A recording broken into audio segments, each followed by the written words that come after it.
theater majors come to become something bigger, something richer, someone more beautiful and more refined than they thought they ever could be. To our freshmen, let's give you guys a round of applause.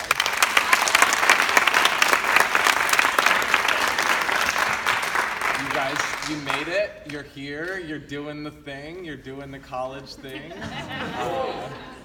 You have made it through your first couple of classes. I want you guys, more than anything else I say tonight, I want you guys to take away this one truth. You are enough. You, exactly as you are, perfectly in process, are enough. You belong here. And yes, you are just at the beginning, but guess what? So is everybody in this room. I think every single person in this room would say they're just starting. You are surrounded by people who want to build you up. And perhaps more important than that, you are filled with a Holy Spirit that wants you to sense your belonging, that wants you to feel supported and loved at a magnitude only God can provide. To our sophomores, I'm just going to start by saying that you guys seriously showed up last year. I am so proud of y'all's work ethic, of your drive, of your spirit, your sense of community. I got to work with a lot of you guys, and I'm really just excited to see what's coming next. Believe it or not, you guys are becoming leaders in the department. And yes, you are bigs, but also people are looking at you. People are paying attention to you. I'm paying attention to you. I look up to many of you, and I'm proud to call you my colleagues. And so yeah, to our juniors, welcome to crunch time. You have made it past the halfway point. But seriously, you guys are a resilient group of folks. You guys are a courageous group of folks, and not as far from the end of this as you think you are. I hope that this year is one of taking chances and of reaching into that part of you that really wants to take your craft seriously and give that part its due. I also hope that you are able to laugh at yourself, stay present, and forgive easily. Take yourself seriously, but not too seriously. God's got you. God's got this. To our seniors, my friends, my best of friends. Can you believe it? Okay, so I watched Christopher Robin, the new Winnie the Pooh movie, a couple weeks ago, and I was sitting in the theater, and there's a scene at the beginning of the movie where all the characters are at the table, and I just thought about which each of us was. And I have some ideas, but I got to thinking just how much of a treasure you guys are to me, how much we've been able to give to each other, how much we've helped each other grow, challenge each other, how much we've forgiven each other when we've hurt each other. I think of what we've created together, not only on the stage, not only in scenes, but beyond that. We've cultivated a love for this thing that we do and a passion for this thing that we do, and we've placed it in one another. And I'm just really immensely grateful to each one of you. And I can't wait for what's ahead and only to grow closer to you guys. So today I want to ask everybody a simple question, and it kind of goes off a little bit of what Dawn was talking about earlier. The question is a simple one with not so simple implications. It is, who are you?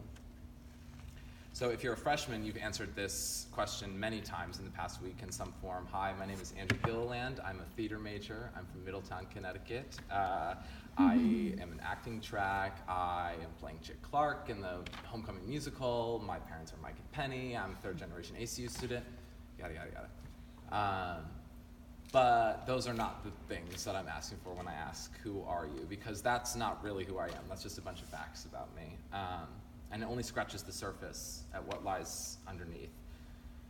In the Gospel of John, as Dawn was talking about, Jesus answers this question on 7 different occasions. He declares who he is 7 different times in this book alone. I am the bread of life. I'm the light of the world. I am the door, I'm the good shepherd, I'm the resurrection, I'm the way, the truth, and the life, I am the vine.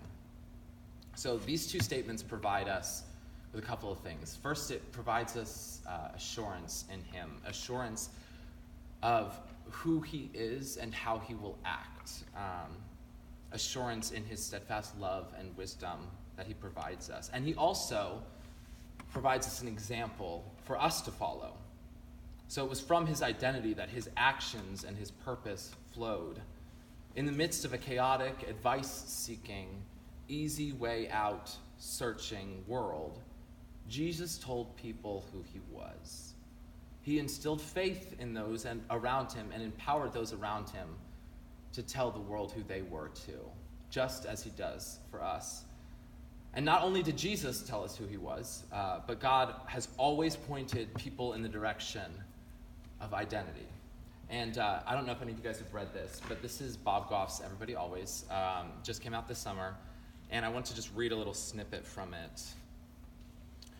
Instead of telling people what they want, we need to tell them who they are. This works every time. We'll become in our lives whoever the people we love the most say we are. God did this constantly in the Bible. He told Moses he was a leader, and Moses became one. He told Noah he was a sailor, and he became one. He told Sarah she was a mother, and she became one. He told Peter he was a rock, and he led the church. He told Jonah he'd be fish food, and, well, he was. If we want to love people the way God loved people, let God's Spirit do the talking when it comes to telling people what they want. So I come back to this question. Who are you? It's important that we claim who we are, that we embrace our identity as Christ lives in us. But what might that look like? I think at the end of the day, this is a journey that we all kind of have to go on for ourselves and that we have to define for ourselves, but I want to give you some ideas that I've got. You are a vessel for the Holy Spirit. Within you exists the stuff of miracles. Within you exists the little spark of madness that Robin Williams referred to. You are invited to interact with the spiritual realm, with the realm of inspiration, and share that with others. Through you comes a shining light. Through you comes a fountain of stories. Through you comes a testimony of what has been sacrificed so that you might experience life to the fullest. You are becoming love. This is a notion also stolen from Bob Goff's book.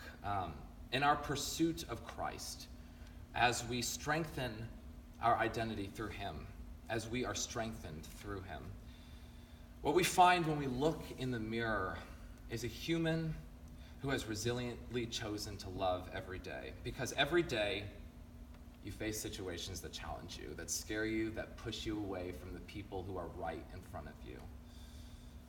You can't make time, you have rehearsal, you have too much homework, you have a lack of boundaries, you left your dishes in the sink, you said something you shouldn't have, you did something you shouldn't have, someone said something about you behind your back. You're confronted with the question, will I love anyway? And you are the courageous ones who say yes. And I know this because I see it all the time. I see it every day. And even when you don't always get it right, and when I am the first to say that I frequently get it wrong, you do always look for the possibilities and the opportunities to love more deeply and more fully. You are healing. You have walked far already, and that is not to be discounted. Some of you have walked very, very far. Some of you have carried some pretty heavy loads on your back. Your pain, your heartbreak, it's not nothing, and you are not lonely. You are not alone in your lonely moments. Your story captures your fullness, and we need that fullness here. We need all of you here. You're allowed to take up space. You're allowed to have your process, because when you heal, you create from a healed place.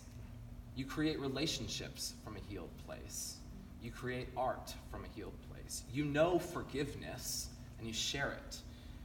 You minister to others, you serve others, because you understand, if not the nuance of their specific pain, you understand the pain of human depravity, of making people small.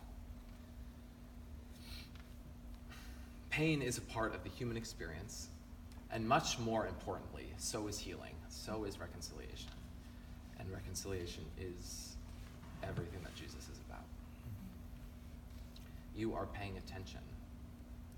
We live in a world that tells you every day, this is important, you got to pay attention to this, you can't live without that. And it's so easy to get consumed by overwhelm. But you choose to disengage from the roller coaster of attention grabbing. You find stillness and focus and responsibility to what truly matters. You are creativity. You are full of possibility and curiosity and abundance. You look at their stages and you imagine skyscrapers and palaces, elaborate worlds. You look at characters with little redemption and hold tightly to the seeds of their humanity, because they too are written and sculpted to reflect children of God. You look at undiscovered narratives and ask, what is to be made of this? What can I do with this? How might I tell this story? And you want other people in on the action, other perspectives. You want to know the perspectives of people of color. You want to know the perspectives of the LGBT community, of the marginalized, and of those reconciling with identity in any form. Your dreams reach beyond yourself, because that's what being creative and being creativity means. You are discipline and patience. You take care of your heart. You take care of your relationship with God. You take care of your work. You stand back up when you faceplant. You recognize that now is only a moment, and that God has enormous things in store for your life, more than you could ever imagine. Now I get it. Declaring ourselves to the world is not easy. In fact, more often than not, we are met with some form of inner critic, some form of inner demon, especially at times of distress and pain and failure, when our desire is just to close off from the rest of the world. Maybe you're in a financial pit. Maybe you've lost a loved one, experienced an injustice, witnessed an injustice, have a recent unwanted diagnosis. Maybe school is just a lot to carry. And I get it. I truly do. 4 years ago, I sat in this audience listening to Caleb Pierce's charge, and I was carrying the pain of a recent traumatic incident. And I'm not sure that you could have convinced me at the time that declaring myself and my identity to the world would have made a difference. But it has. It has for me, and I know it has for a lot of people in this room. I know there are lots of Harry Potter fans in here, so I wanted to throw this in here. In Harry Potter and the Order of the Phoenix, Voldemort, Lord Voldemort, is penetrating through Harry's thoughts, and Harry becomes consumed by the voice of Voldemort. And if you don't know, Voldemort is the evil character, which I'm assuming everybody in this room knows. Unless you've been living under a rock. Harry is convinced that he and Voldemort are morphing into the same person. He feels like he's becoming Voldemort himself. And I think in our moments of darkness, it feels like we are becoming more like Voldemort, more like those dark and scary voices in our heads. You are nothing. You are weak. You can't get through this. But Dumbledore has some words for Harry. He says, it's not how you are alike, it's how you are not. It isn't how you're alike with the thoughts that Satan puts in your head. It isn't how you're alike with those inner critics that tell you that you aren't enough or that you don't belong. It is how you are not. And at his core, Harry knows who he is when he finally tells Voldemort, "You're the weak one. You'll never know love or friendship, and I feel sorry for you." I wanted to read another thing. This is another book that I highly recommend. It's called Big Magic by Elizabeth Gilbert, the woman who wrote Eat, Pray, Love. And it has a lot of similar tones to The War of Art. And I wanted to read something from her section on permission. I've had to keep defining and defending myself as a writer every single day of my adult life, constantly reminding and re-reminding my soul and the cosmos that I'm very serious about the business of creative living, and that I will never stop creating, no matter what the outcome, and no matter how deep my anxieties and insecurities may be. Over time, I found the right tone of voice for these assertions, too. It's best to be insistent, but affable. Repeat yourself, but don't get shrill. Speak to your darkest and most negative interior voices the way a hostage negotiator speaks to a violent psychopath. Calmly, but firmly. Most of all, never back down. You cannot afford to back down. The life you are negotiating to save, after all, is your own. Who the heck do you think you are? Your darkest interior voices will demand. It's funny you should ask, you can reply. I'll tell you who I am. I am a child of God, just like anyone else. I am a constituent of this universe. I have invisible spirit benefactors who believe in me and who labor alongside me. The fact that I am here at all is evidence that I have a right to be here. I have a right to my own voice and a right to my own vision. I have a right to collaborate with creativity because I myself am a product and a consequence of creation. I'm on a mission of artistic liberation, so let the girl, let the guy go. See? Now you're the one doing the talking.